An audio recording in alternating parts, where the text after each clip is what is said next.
was some heartbreaking footage shown earlier on of Sara playing the guitar and singing, something that she had an absolute passion for, apparently, and an ambition to appear on X Factor.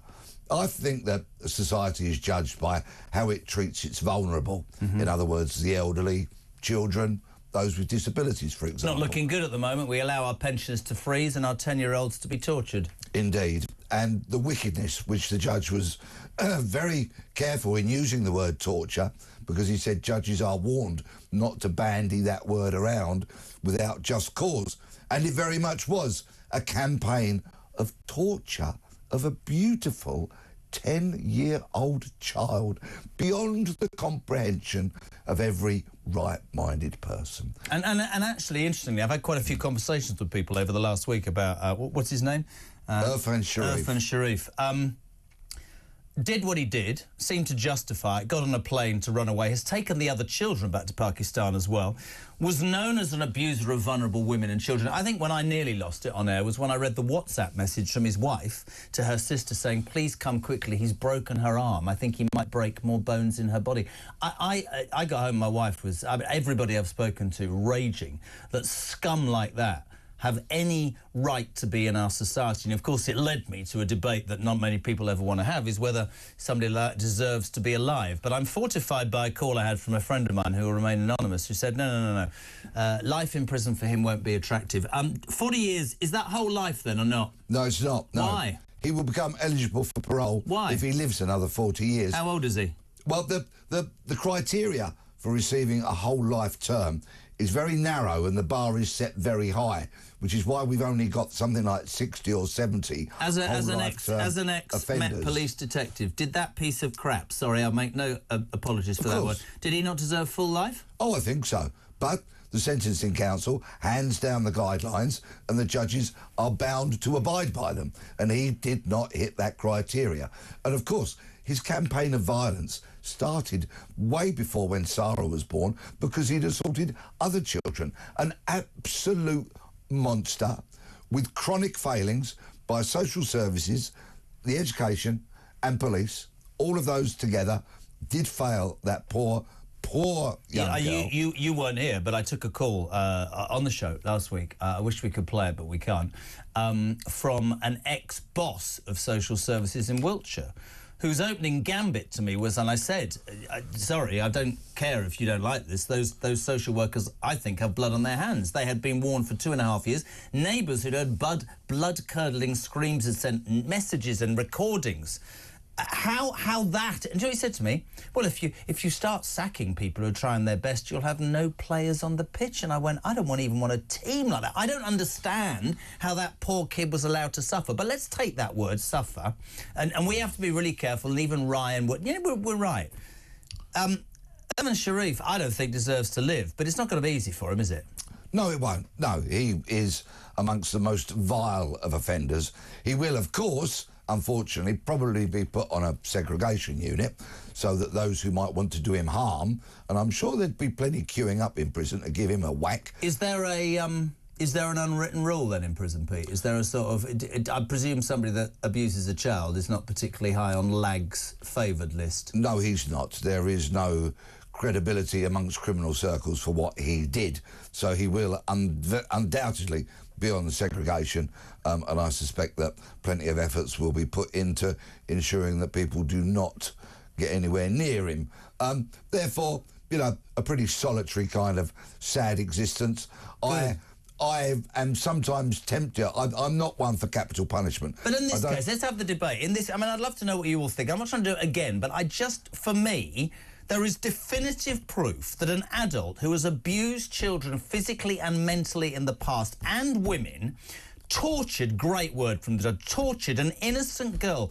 She had 25 fractures, 70 injuries, and this man tried to flee on a plane. I don't believe, maybe I'm wrong, when I think of cost of prison, when I think of segregation, you can tell me, oh, he's got to spend 40 years on his own. She didn't get 40 years on her own, did she? She got 10 horrific years at the hands of a monster. Why does he deserve to live? Rest her soul. But if we look at people like Fred West and Harold Shipman, monsters in their own rights, they were people who could not face the consequences of their actions, and they took a cowardly way out in that they killed themselves whilst in prison.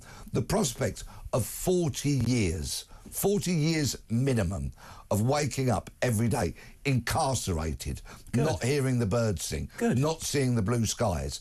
It's a really gloomy prospect. And every time he looks himself in the mirror, he will, of course, be confronting his own actions, because it's those that got him where he is. So it really is a very severe punishment. I completely accept the views of people that say, I'd like to see a noose put round his neck. I completely understand that. But believe you me, many people have wanted to bail out of punishments such as that, including the two monsters I've just mentioned. I know, and then I think about, you know, this is interesting. Jezra, I mean, I have three simple words: duty of care. All those who failed had a lawful duty of care. They should be held accountable for their inaction. We seem to hold people accountable for actions in this country nowadays simply if they say something that's offensive. I mean, I go back to that woman. I mean, 15 months in prison for writing disgusting stuff, yes, that could be retracted, and we'll talk about it in a bit. Hugh Edwards is walking free. He's a paedophile. Indeed. So you know, do we with Irfan Sharif? Do we believe that he's got away with it by going to prison for 40 years? Does he even deserve that? Well, the alternative is that we bring back capital punishment, put a noose round his neck, and hang him.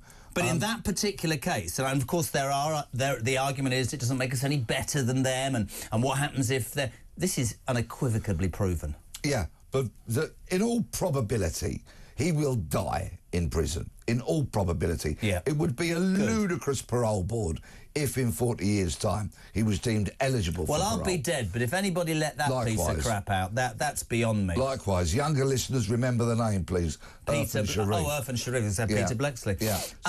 So let's hope that he gasps his last in prison, that he has a thoroughly miserable time, and that he has many years to contemplate his actions. Absolutely, here. And to that sweet girl, you said it, I mean, the videos of her dancing and the innocence in her face and the sort of pleading look as if to say, please don't, I can't. I said it last week, I refuse, I can't. You know, and when he started that bloke about, oh, poor social services, I made the point to him. Social services do, I'm sure, lots of great work. But if you're telling me a 10-year-old child with 70 injuries and 25 fractures, some idiot didn't think it would be a good idea to raise the alarm, that's nonsensical to me. That is an abdication of every responsibility, surely. And let's not skirt round what I think is a factor. I'm sure that people were slow to act or didn't act at all because they were concerned about being branded racist. And we go back, I said it last week, and you should have seen people's faces, and I'm glad you brought it up. I don't believe for 1 minute that those grooming gangs in Rotherham, British Pakistani men, yes, and all the lefties will start winding up now. I don't believe it would have taken the police 8 years to have convictions. And whilst everybody dillied and dallied, and we did apparently what's right culturally, kids were still being raped by men. Fact, absolute fact. So if there was any of that in this, it is high time somebody just went, do you know what? Something as any crime, it's not about the colour of your skin. If you break the law, you break the law, you face the consequences. Correct. Absolutely nailed. But not just Rotherham, Rochdale, Oldham, others, OK? If we have people in authority, and we know we have had in the past, who are afraid to act, afraid because they fear being branded racist, then they are not fit to occupy the positions that they hold. Here, completely Policing is about without fear or favour. Yes. Social work should be exactly the same, about protecting people, keeping people safe, irrespective of the colour, creed, race, religion, gender. Mate, completely with it. I saw them arrest him on that plane. I don't even know. We slag police officers, men and women, off repeatedly on this station, but for very good reason. But I can't, in my head, right?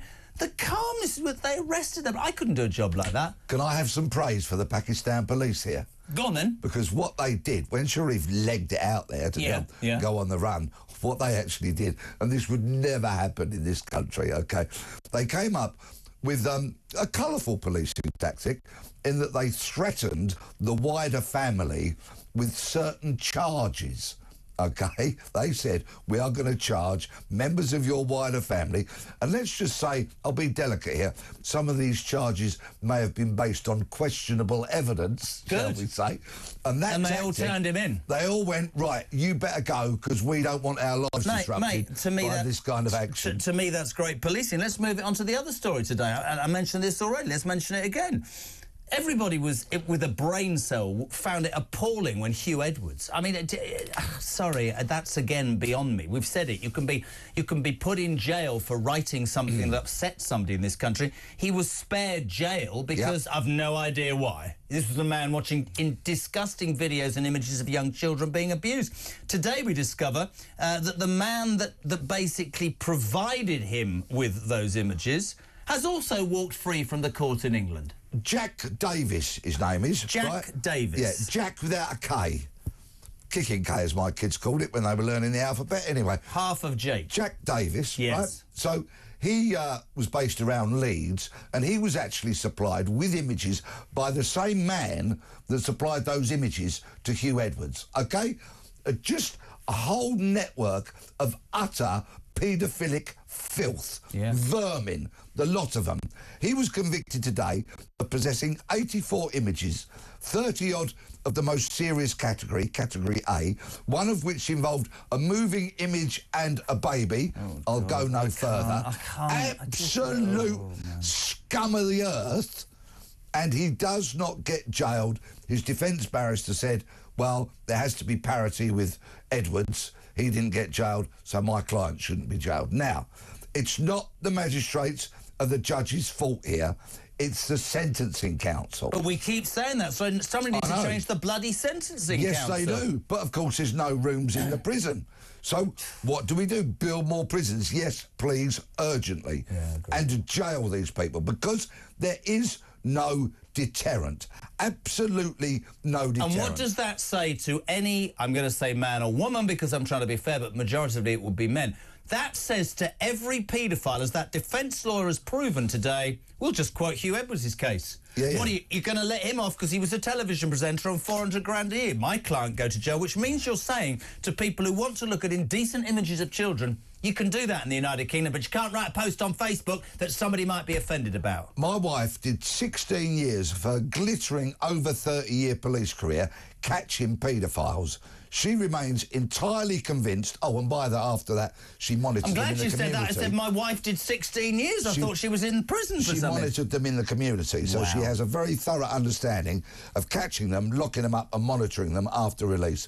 And she will tell you unequivocally that they cannot be rehabilitated. Now, this one today, Mr Davis, Jack without a K, right, has been, as part of his sentence, he's put on a rehabilitation order and he has to attend a certain amount of days and all that kind of stuff. I believe that to be nonsense and a waste of time. He should, of course, like Edwards, be imprisoned and they're sending him on this rehabilitation order to try and confront his offending. Well, do you know what?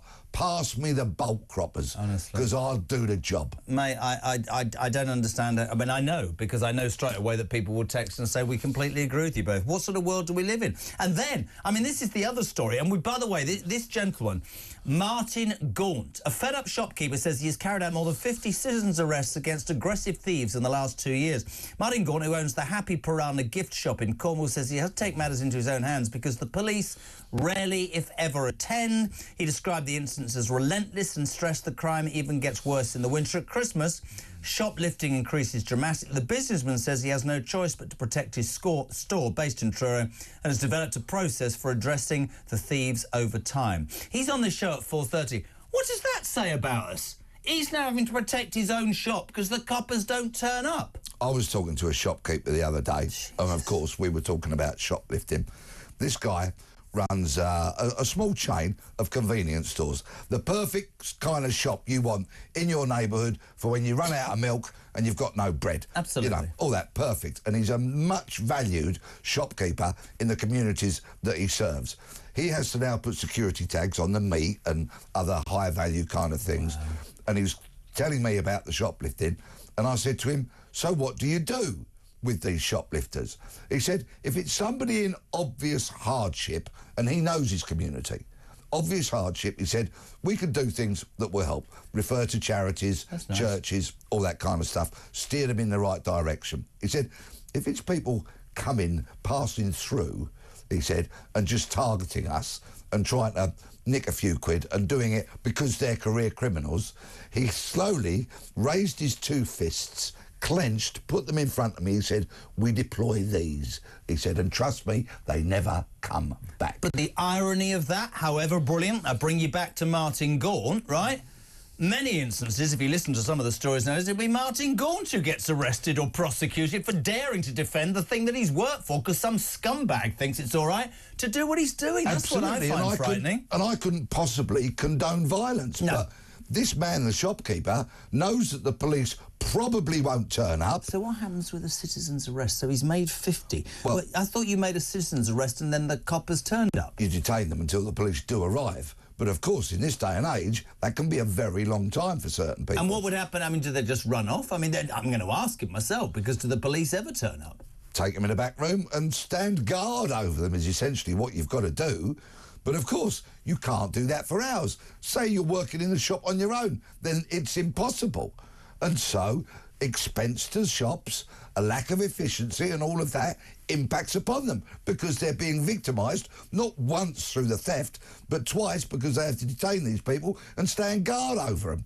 And then quite possibly have to go to court if they plead not guilty. It's a nonsensical situation that we've got ourselves into.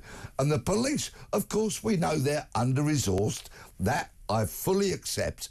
But something dramatic has to be done because this country is travelling at a rate of knots headlong into increasing lawlessness day by day by day. Couldn't agree more and love having you on the show. Peter Bleksley, we'll leave it there.